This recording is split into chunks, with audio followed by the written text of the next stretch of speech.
Shabbat Shalom. I'd like to take this opportunity to congratulate our B'nai Mitzvah students. I hope that this day tomorrow will stand out in your memory as a keystone of your lives. I'd like to say also special congratulations to the Judd family. As it turns out, I've known them for over 40 years. I was the rabbi in Stamford, Connecticut for 16 years, and they're members of Temple Sinai of that community, and it's so nice to renew a friendship.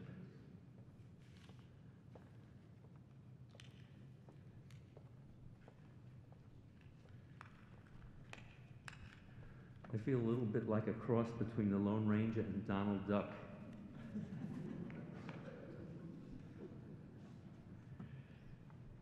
June 12th, 2022 will mark the 50th anniversary of my ordination. On that solemn and joyous June day, my classmates and I marched down the long center aisle of Temple Emanu-El of New York City to the grand organ strains of Jeremiah Clark's Trumpet Voluntary. Let me set the tone for you for that day.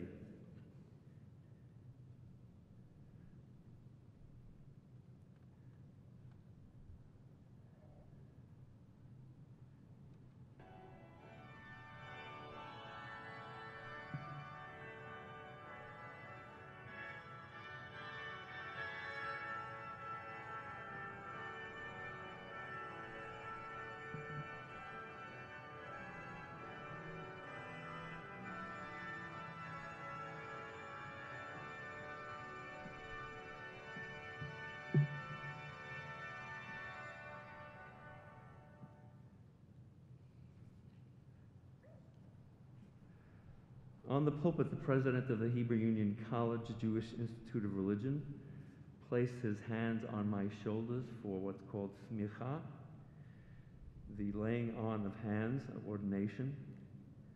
But I only remember one thing that the president said during his 2-minute charge to me.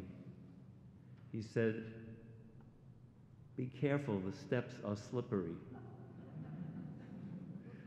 Through the years, I have recalled those words as I negotiated a career that occasionally found me on a variety of slippery slopes. After the ceremony, we exited onto Fifth Avenue and 68th Street to discover the annual Puerto Rican Day Parade with hundreds of thousands of Puerto Ricans marching down Fifth Avenue. And we continued down Fifth Avenue to the Hotel Pierre for lunch. I was tapped to speak to the celebrants, but what no one told me was that I would speak after Rabbi Abraham Joshua Heschel. I don't remember what I said, but the sweat was pouring down my face, the first of many trials by fire, or what I refer to as learning on the job. So what has changed in the last 50 years? The world, first of all, the world of 1972 had a large number of still youthful Holocaust survivors who were reluctant to share their painful memories until they realized that if they did not bear witness to the Nazi atrocities, the remembrance of that demonic era would disappear and even be denied. With the passing now of that generation, the greatness of deep Eastern European learning and culture and Yiddishkeit has also evaporated.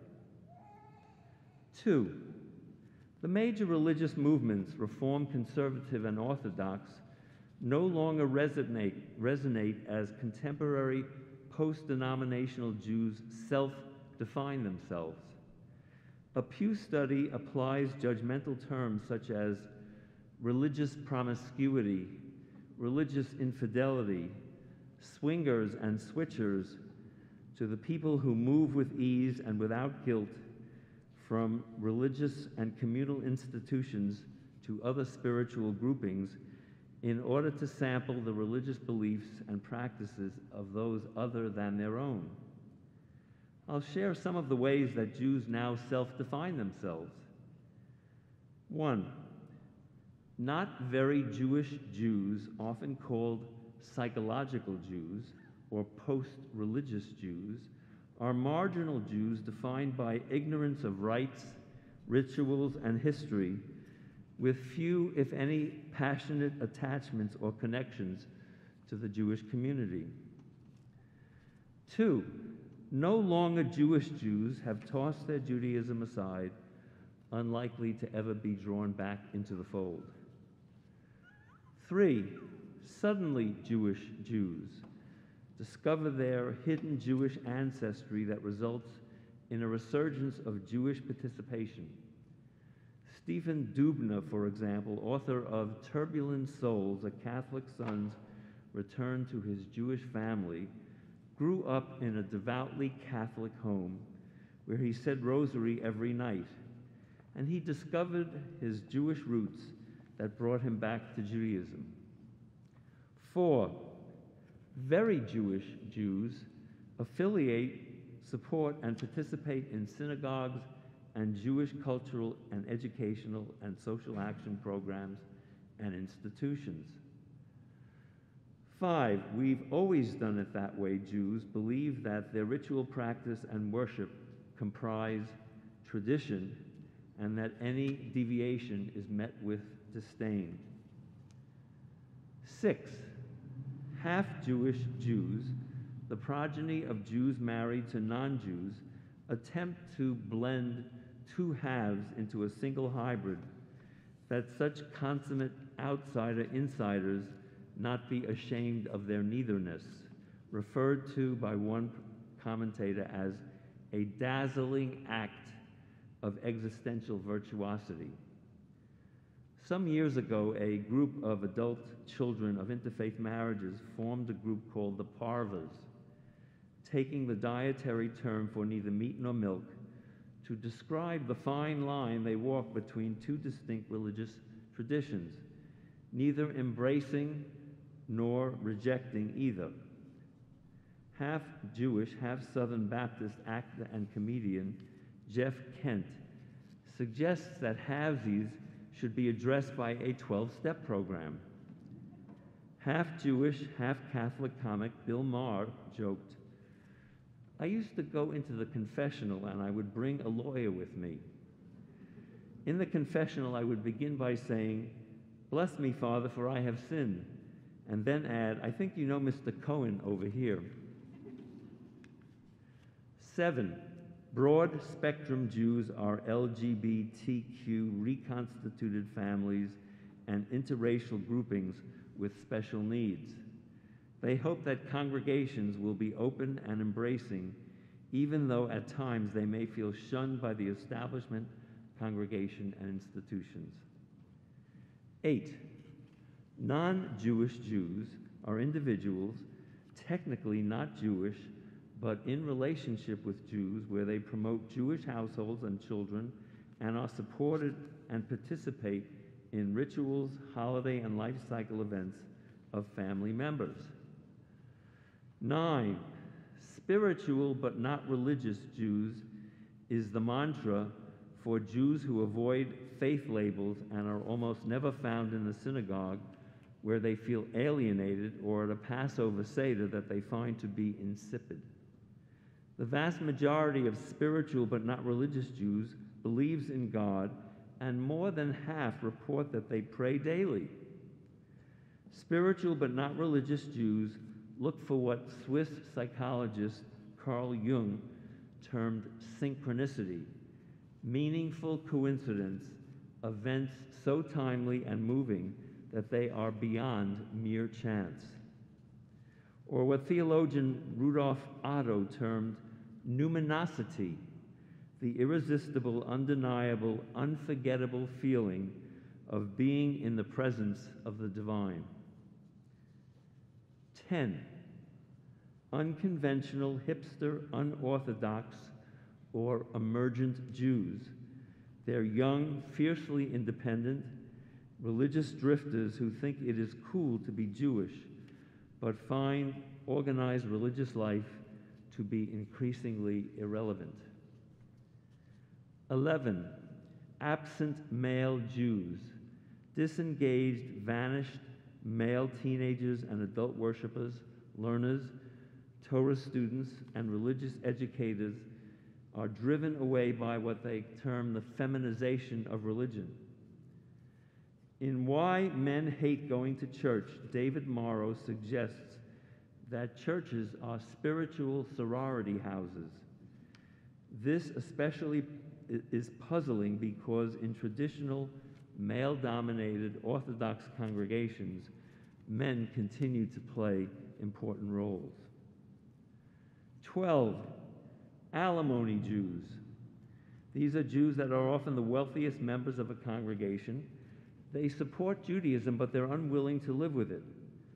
They engage in so few Jewish practices at home that synagogues have become, in effect, homeless shelters, homes for Jews without Jewish homes.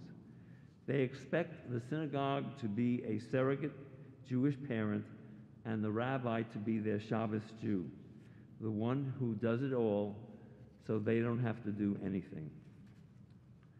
13, excess baggage, disaffected Jews, like Woody Allen, who when asked what his religion is, replied, Jewish, with an explanation.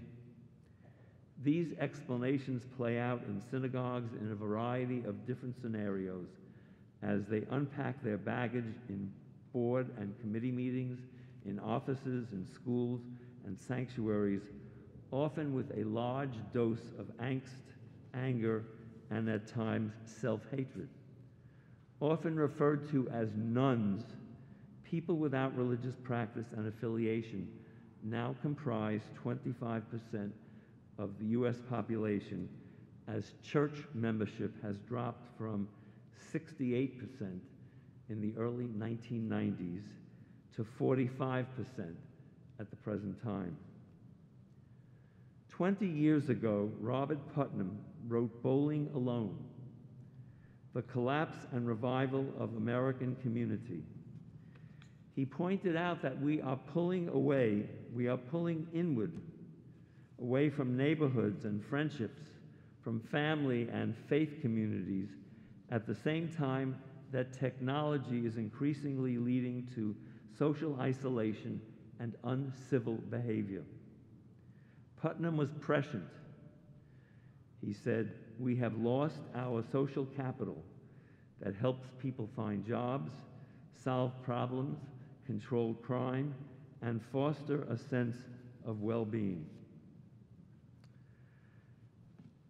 Next, as a young rabbi, on every Shabbat morning, focusing again on the changes that I've seen over 50 years, I could rely on a significant number of regular worshipers, adults, students, seekers on Jewish journeys. Now the regulars are all gone, and what remains are bar and bat mitzvah families and their friends, who are often unfamiliar with the liturgy and are merely observers and not participants.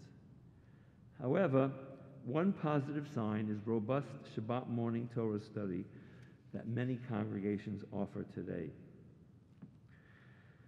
Next, as Jews have become mobile, the close-knit family has disintegrated.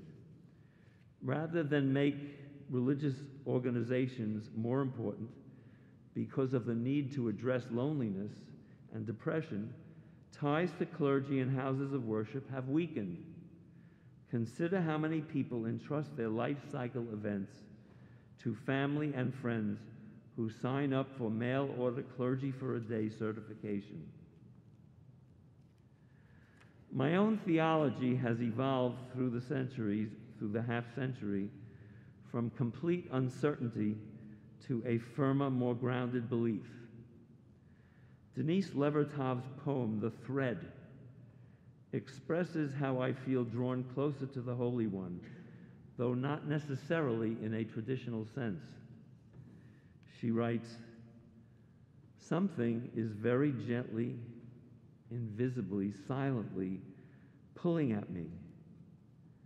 A thread or a net of threads, finer than a cobweb and as elastic. I haven't tried the strength of it. No barbed hook pierced and tore me. Was it not long ago that this thread began to draw me? Or way back? Was I born with its knot about my neck, a bridle?